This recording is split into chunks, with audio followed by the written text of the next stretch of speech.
Good evening, ladies and gentlemen. You're watching L24 Nightly News. I'm Mariam Zian, and here are your top stories. Algerian Foreign Minister Ahmed Attaf announced in Ankara, Turkey, the preparation of a series of agreements between Algeria and Turkey in several areas.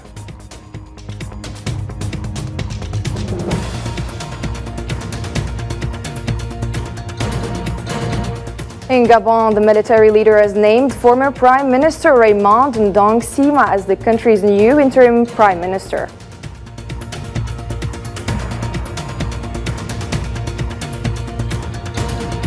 In Sudan, the chairman of the country's Transitional Sovereign Council and General Commander of the Sudanese Armed Forces, Abdel Fattah al-Burhan, issued a constitutional decree dissolving the paramilitary Rapid Support Forces.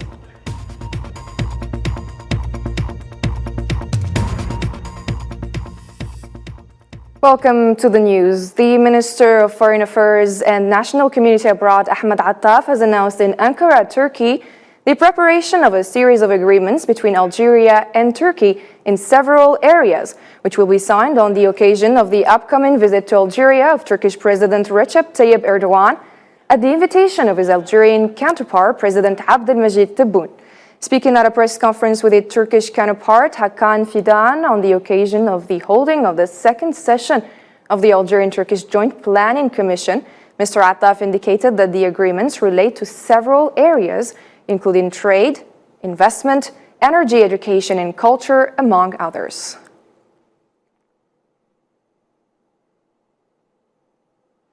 Algerian Foreign Minister Ahmed Attaf and his Turkish counterpart Hakan Fidan co-chaired the second session of the Algerian-Turkish Joint Planning Commission in Ankara. The session included representatives from 12 ministerial sectors from both countries. They assessed progress in implementing decisions made since the first high-level cooperation council session held last year and prepared for the upcoming second session during President Erdogan's visit to Algeria.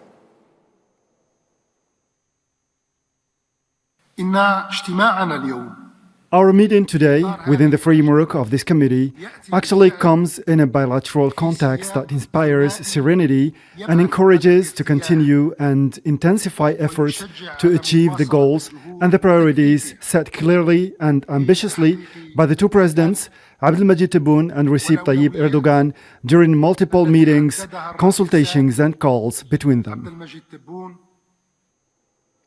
Foreign Minister Ahmed Attaf emphasized the astonishing growth in Algeria-Turkey relations, noting that the last 3 years have witnessed unprecedented level of cooperation. Let's take a listen.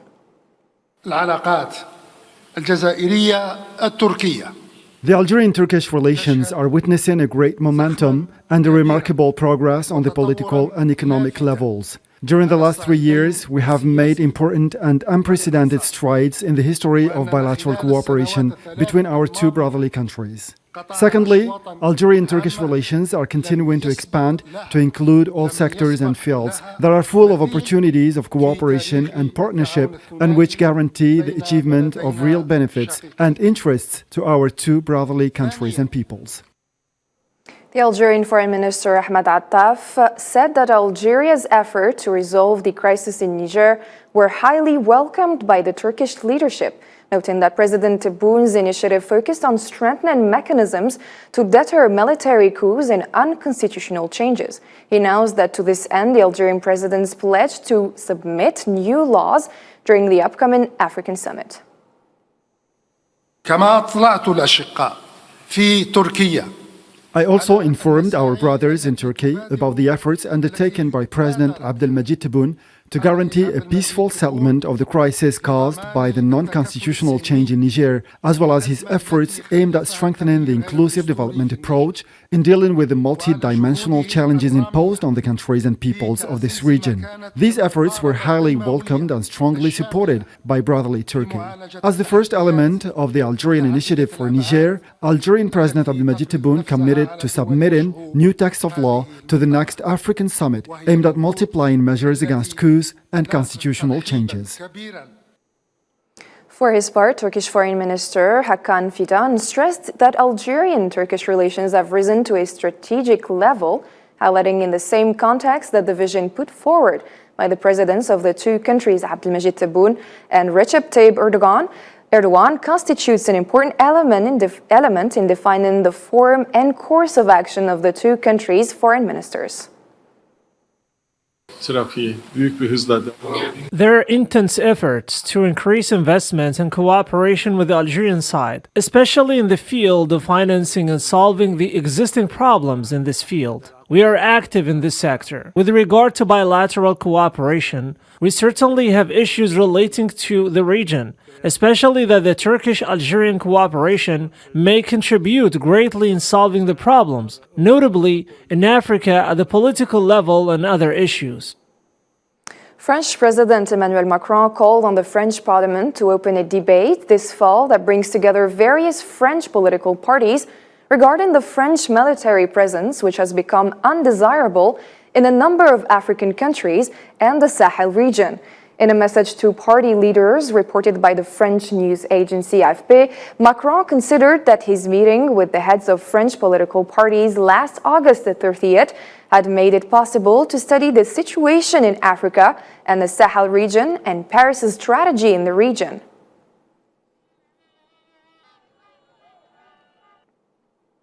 And the European Union has denounced the obstacles to freedom of movement of its envoy in Niger. A statement from EU said that under the 1961 Vienna Convention, the accredited EU ambassador should be able to carry out his mission. The European bloc did not give further details on the obstacles its envoy faced in Niamey. The European Union denounced and regrets the obstacles to freedom of movement of which the European ambassador stationed in Niamey was the victim this Tuesday, September the 5th, while he was going to the French embassy. Burkina Faso's interim president Ibrahim Traoré confirmed that his country is not an enemy of the French people, but rather of the policy of those who run France, which represents a problem in Africa, as he put it. Traoré, in an interview broadcast on Wednesday evening on the government's radio and television, stressed the need for France to accept the principle of equality in its relationship with Burkina Faso and to accept a review of all aspects of cooperation, pointing out that Paris is now not the only imperialist country, according to his description. Here's Ibrahim Traoré, interim president of Burkina Faso. De toute façon, nous ne sommes pas ennemis avec le peuple français. The problem lies in the policy pursued by France on the African continent. And as long as Paris adheres to its imperialist policy and slavery policy, this causes many problems. France must accept the principle of equality in its relationship with Burkina Faso, and that is be a relationship based on mutual respect. C'est-à-dire d'égal à égal. Ça, c'est un principe de base. Il faut qu'il y ait le respect. The military council in Mali announced having carried out airstrikes against terrorist groups that were planning attacks in the north of the country. A statement by the Malian army on the X platform, formerly Twitter, explained that the armed forces launched airstrikes targeting armed terrorist groups, including one of the wanted terrorist leaders.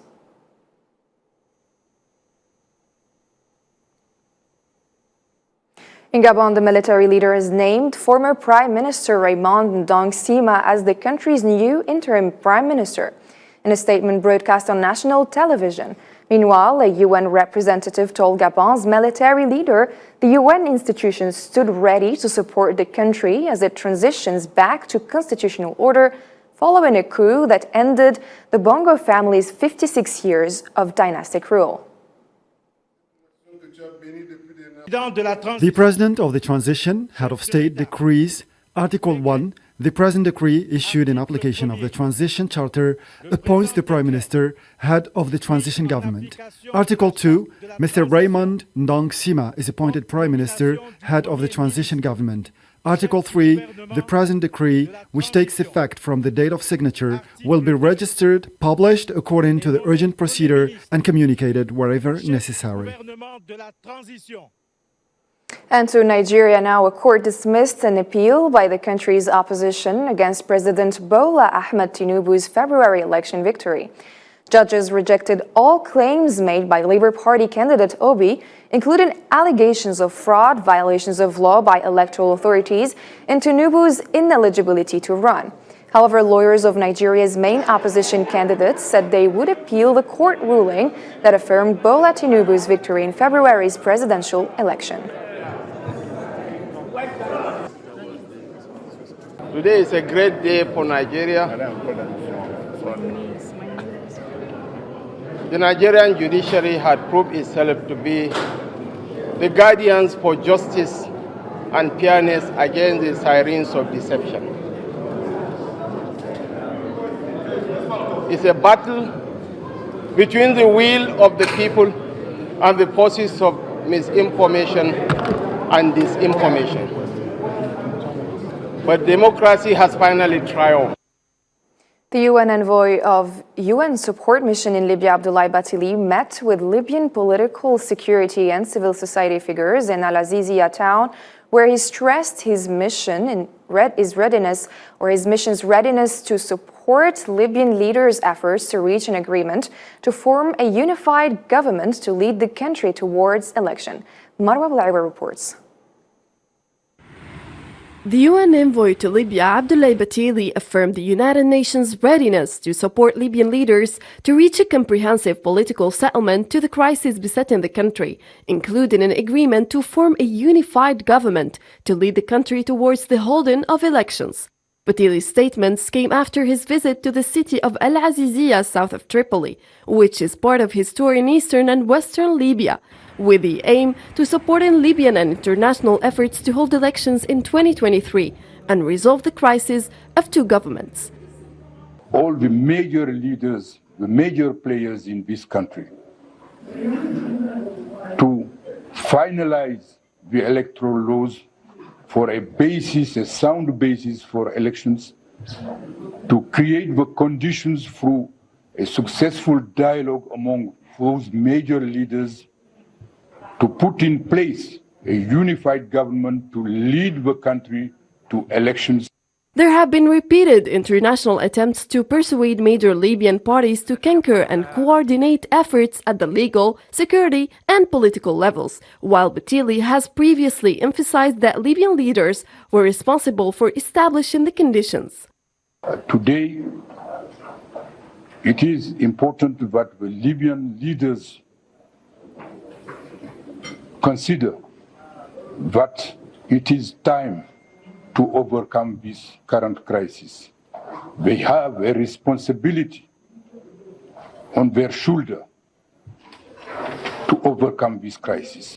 In the context of the UN political consultations in Libya, which Bathily is conducting successively with various actors in the country, the UN representative and the Speaker of the Libyan House of Representatives emphasized the importance of accelerating the completion of the legal framework for the early elections.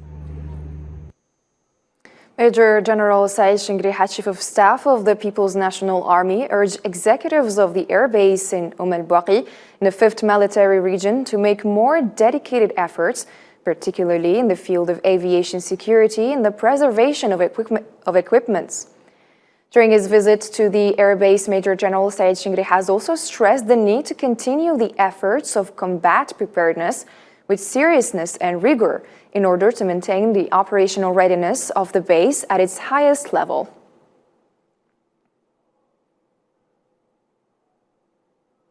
The Sahrawi National Commission for Human Rights condemned the Moroccan aggression against peaceful Sahrawi demonstrators during the visit of the UN envoy to Western Sahara, Staffan de Mistura, to occupied Laayoune.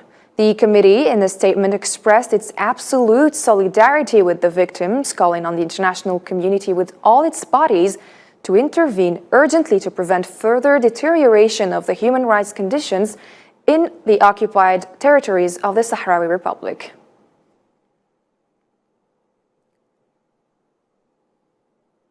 In Morocco, a businessman asked the government of Aziz Akhnouch to reduce the value-added tax due to its repercussions on their activity and on the purchasing power of families in light of the current inflationary tensions, the worsening unemployment epidemic, and the government's adherence to randomly raising tax rates to cover its expenses.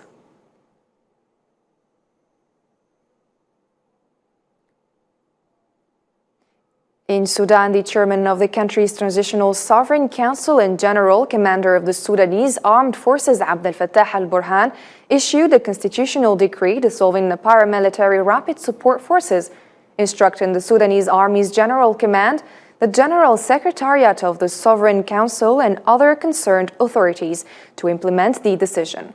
The Sovereign Council accused the RSF of rebelling against the state, committing severe human rights violations and deliberately demanding or damaging the country's infrastructure, emphasizing that these actions violated the objectives and principles outlined in the 2017 RSF law.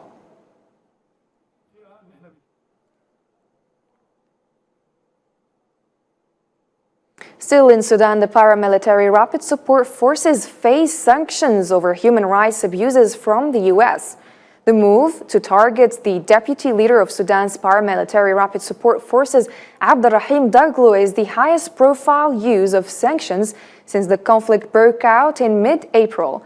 And in response to sanctions, the deputy leader of Sudan's paramilitary Rapid Support Forces said sanctions the United States has imposed on him are unfair.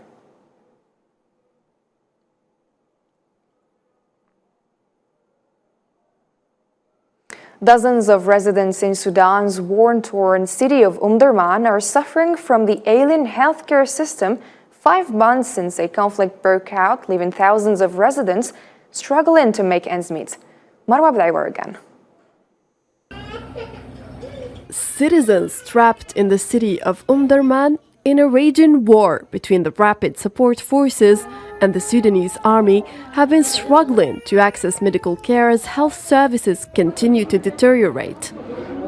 I am not the only one suffering. Everyone is suffering with the medication and meeting with the doctors. The center is crowded. I've been here since 9 a.m. and I have just seen the doctor now.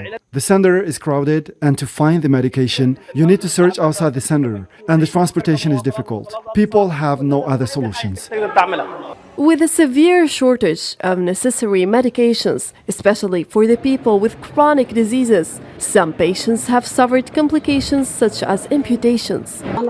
The most critical issue we're facing is the shortage of medications, especially for those with chronic diseases like hypertension and diabetes. Because of the war, the medications are not available, and so the complications began to show, such as amputating limbs, which happened to a number of patients. Insufficient medical supplies, including syringes and solutions, have also undermined laboratory producers and minor surgeries. As you can see in the pharmacy, the medications are scarce, and the number of patients from May 22nd until now, September 4th, 2023, has exceeded 6,000 patients. The almost 5-month war, which started on April 15, has devastated Sudan, deteriorating the healthcare system, creating hunger, destroying infrastructure, as well as killing and displacing thousands of civilians. To the Middle East, occupation forces in Palestine detained at least 18 Palestinians in raids across the occupied territories. Confrontations broke out during the raid, causing a young man to be shot in the leg by 5 bullets fired by occupation soldiers, and dozens of others suffered from tear gas inhalation.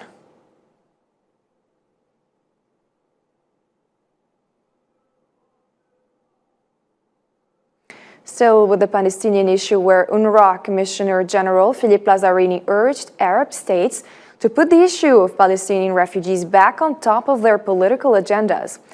UNRWA Commissioner General highlighted the alarming developments of the situation of millions of Palestinian refugees. Lazzarini also stressed the urgency of a financial aid for UNRWA, emphasizing the need of around $190 million to maintain core services of the UN organization until the end of the year.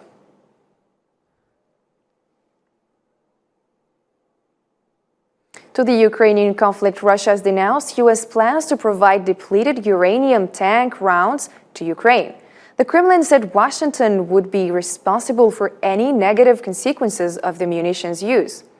Earlier on Wednesday, the Pentagon announced a new security assistance package for Kiev, which includes depleted uranium ammunition for Abrams tanks. It's also worth mentioning that it is the first time the United States is sending the controversial armor-piercing munitions to Ukraine.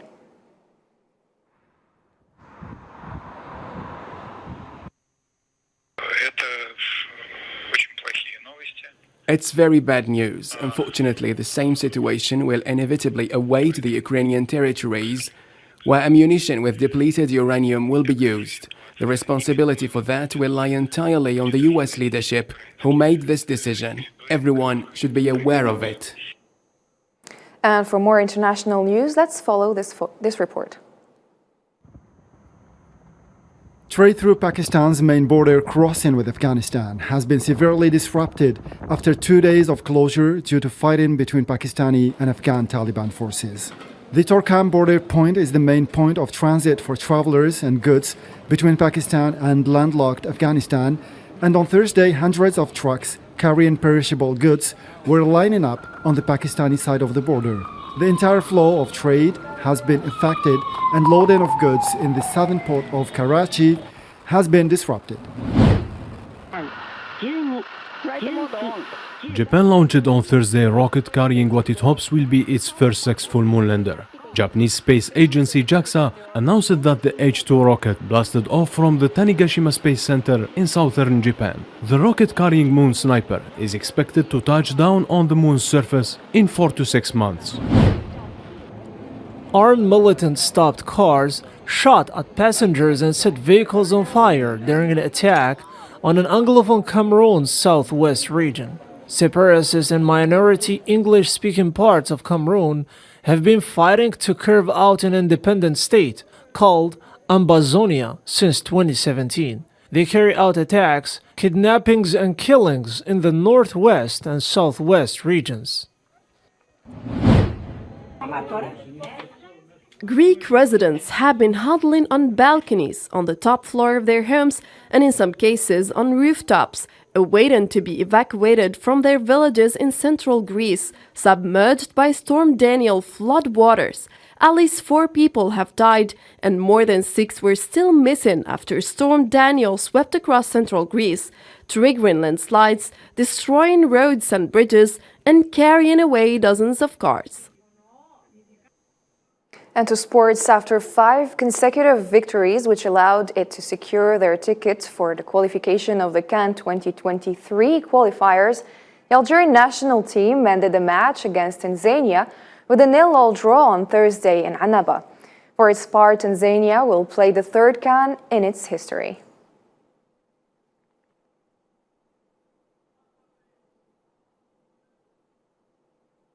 And that's all for tonight's edition. If you missed any part of tonight's broadcast, you can check out our social media platforms, and we can meet you tomorrow for more news and updates.